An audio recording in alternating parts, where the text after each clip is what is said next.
Aujourd'hui, je te parle des 3 pièges à éviter quand tu es coach sportif. Bah oui, parce qu'il y a plein de situations où en fait tu vas perdre du temps, perdre de l'argent et où après tu te dis mince, j'aurais pas dû faire comme ça, zut, j'aurais pas dû faire comme ça et tu as perdu du temps. Alors certes, tu as gagné l'expérience, mais du coup, c'est du temps perdu, de la frustration aussi que tu amènes. Enfin bref, ce que je t'explique là, c'est le fait de pouvoir aller plus vite vers l'avant en évitant les pièges habituels du coach sportif. Bonjour, je m'appelle Anthony Chave, coach sportif, fondateur de la franchise Perform Coach qui permet aux coachs d'éviter les pièges du coaching sportif.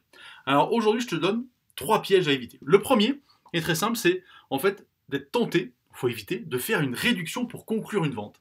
Parce que des fois, tu as tellement envie de vendre et puis tu te dis tellement mais je veux avoir des clients, je veux les obtenir que tu es prêt à tout, même à réduire ton prix, même à faire du coup des réductions. Mais c'est une mauvaise idée parce qu'en fait, sur papier, ça semble une bonne idée. Et je comprends le mécanisme. Attention, hein, je l'ai eu fait. Si je te parle de ça, encore une fois, c'est que je l'ai vécu et que je l'ai fait. Donc il n'y a aucune.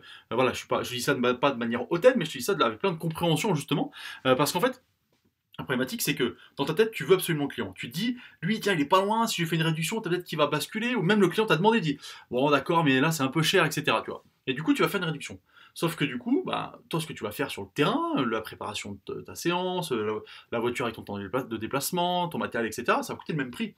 Donc, tu vas moins gagner d'argent. En fait, faire une réduction sur toi et ton temps de travail, c'est pas une bonne idée pour ça. Parce que toi, tu fais toujours la même prestation et tu dois gagner la même chose à la fin. Surtout, c'est très important ça. Donc, ne pas céder à cette tentation qui est de dire oui pour avoir un client.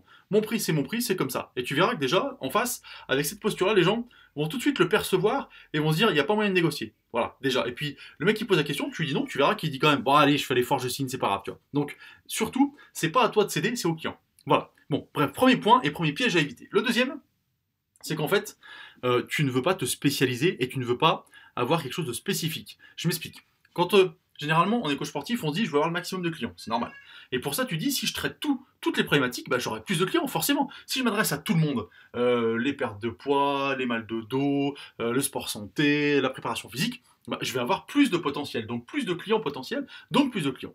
Et en fait, la problématique, c'est que tu vas communiquer sur plein de choses différentes, et finalement, ça va pas beaucoup toucher. Tu vois, c'est le problème de l'aiguille dans une meule de foin, en fait, si tu veux. Voilà. Donc c'est compliqué. Alors que si tu te spécialises et que tu dis, ah bah moi je ne traite que les pertes de poids, par exemple, et ben naturellement tu vas déjà réduire ce champ et ta communication sera meilleure et tu vas cibler des personnes et facilement tu vas trouver des clients, plus facilement en tout cas.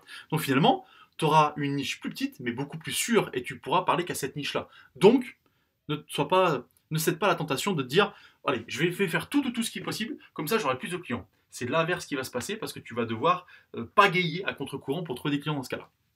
Le dernier point, quand tu es coach sportif, que tu t'es lancé, que ça commence à tourner, que ça fonctionne bien, il y a une chose qu'on oublie de faire à un moment donné, qu'on ne veut plus faire ou qu'on ne fait plus, mais même inconsciemment, c'est se former. Parce qu'on se dit, bah tiens, ça roule, ça marche, c'est cool, et puis tu tournes dans ton train-train, et puis en fait, quand tu te rends compte, c'est qu'il est trop tard. Quand tu te rends compte que, ah, mais faut que j'aurais dû peut-être faire un truc là-dessus, ça m'aurait, ah, un accompagnement peut-être sur la vente, ça m'aurait servi, ah, mais tiens, j'aurais peut-être dû prendre cette formation justement sur la mobilité. Voilà. Et une fois que tu t'en rends compte, bah, c'est trop tard. Parce que si tu t'en rends compte, c'est que du coup, il te manque quelque chose. Alors, il faut se former. Voilà. Il ne faut pas faire que ça, mais il faut se former souvent. Et même, je te conseille, moi, de te former tout le temps. Tout le temps être en cours de formation. Ça te permettra, voilà, d'avoir vraiment une évolution permanente et une évolution très continue et de ne pas tomber dans ce creux où il faut sortir après, c'est assez compliqué. Bref, voilà les 3 pièges à éviter quand tu es coach sportif. Cette vidéo t'a permis de gagner du temps et de l'argent. Si tu veux encore gagner du temps et de l'argent, tu cliques en dessous, c'est la newsletter. Et sur cette newsletter, tu pourras t'inscrire et tous les jours, tu recevras d'autres vidéos qui te permettront de gagner du temps et de l'argent. Bonne journée, à bientôt!